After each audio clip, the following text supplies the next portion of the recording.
హైదరాబాద్ శివారు గండిపేటలో భారీ కుంభకోణాన్ని సైబర్ పోలీసులు వెలుగులోకి తీసుకొచ్చారు. నకిలీ ప్రభుత్వ ఉత్తర్వులు సృష్టించి ప్రభుత్వ భూమిని అక్రమంగా విక్రయించేందుకు ప్రయత్నించిన 3 నిందితులను పోలీసులు అరెస్ట్ చేశారు.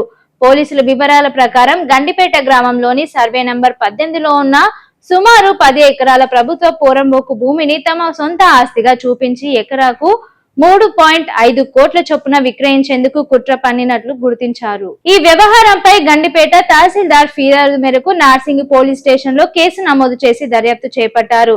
దర్యాప్తులో భాగంగా నిందితుల్లో ఇళ్లలో సోదాలు, బ్యాంకు పాస్బుక్లు, MOU పత్రాలు, మొబైల్ ఫోన్లు, ల్యాప్టాప్ ను స్వాధీనం చేసుకున్నారు.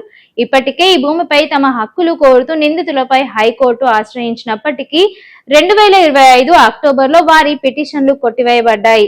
అయినప్పటికీ నకిలీ జియోలు తయారు చేసి భూమిని అమ్మేందుకు ప్రయత్నించినట్టు పోలీసులు వెల్లడించారు. ఈ కేసులో నిమ్మల రాజేష్ గౌడ్, నిమ్మల వేణుగోపాల్, నిమ్మల సాయి కిరణ్లను అరెస్ట్ చేశారు.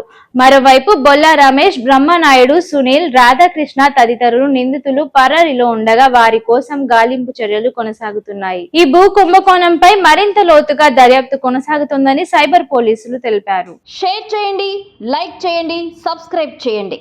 మరిన్ని వీడియోల కోసం బెల్ సింబల్ పై క్లిక్ చేయండి.